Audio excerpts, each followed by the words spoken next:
Prostate cancer patient Colin Weir was treated at Western General Hospital in Edinburgh using accurate SBRT and the Raypilot system.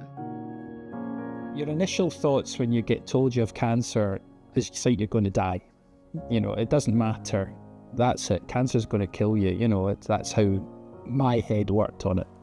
And for as much as research that I'd done and thought about the other side of things, when you look at Dr. Google as well, you can go down a rabbit hole there and get completely lost with the wrong information. And this, the first thing that props up, prostate cancer, 1 in 10 people die from it, and you think, holy shit, I'm one of those people. So what does it mean to me to have made a full recovery in less than 2 years from something that can kill you? I just feel absolutely privileged and lucky, as I said earlier. I've got my light back. I'm not going to die from this. I've been cured from it. What's not to like? It's a fantastic outcome. So it means I have 4 grandchildren that I'll watch grow up. Maybe 2.5, 3 years ago, had I ignored all of this and didn't have the PSA getting checked, I might be sitting here with a stage 4 with 6 months to live. I suppose my outlook's slightly skewed towards the other way, in that, I need to get that message out to more people that you need to have a trend of PSA testing. And if you have, then you'll get an outcome like me, because you'll catch this early enough and hopefully get the right treatment which will cure you. Professor Duncan McLaren at Western General Hospital explains what motion management means in terms of accuracy and patient outcomes. We've understood that motion management allows you to deliver your treatment with great accuracy, but also to reduce the treatment dose to the surrounding tissues. Because it's so accurate, you don't need to allow the margins that we normally would do for movement that you can't normally see. But with the Raypilot system, we see that movement continuously, so we know where it is. If the prostate moves out of where you want it to be, you can interrupt the beam. Stop it, let the patient settle. Is the target in the right place? Yes, switch it on. So it gives you confidence as a clinician, and as a patient it should give you confidence, because you really do want your radiation to be delivered as accurately as possible.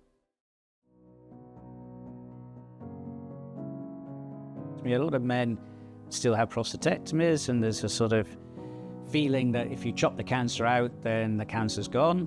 But we know that there's no difference in cure between surgery and radiotherapy treatments. So it's not quite as simple as just removing the cancer. There's still the need to ensure there's no spread away distantly, or if there's no recurrence where the tumour was originally.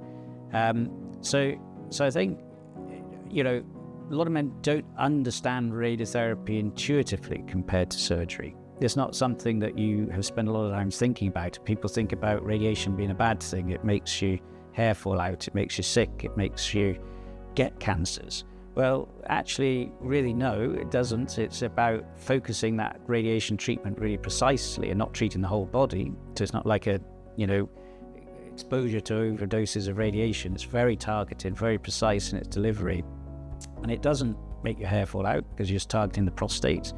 It doesn't make you sick because it's well away from the stomach or anything like that. You may feel a bit weary, feel a bit tired. It can give you a little bit of bowel and bladder irritation, but men can carry on working. We treat lots of men who carry on working during their radiation treatment. So, it is very different to this concept that's sometimes held out there. Radiation must be really bad for you, or it must be the last resort.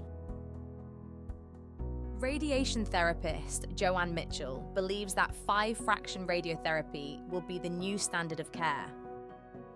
I definitely think 5 fractions will be adopted as standard of care, but also I'd like to see that we do keep pushing the boundaries with prostate cancer treatment delivery, because I do think we've got the ability to, and we know that the prostate gland can withstand quite high radiotherapy doses, and to be able to deliver that dose to just the prostate gland and really minimise that to the organs at risk, which are now the bladder, the rectum and the urethra, then that could potentially make quite a difference to the patients.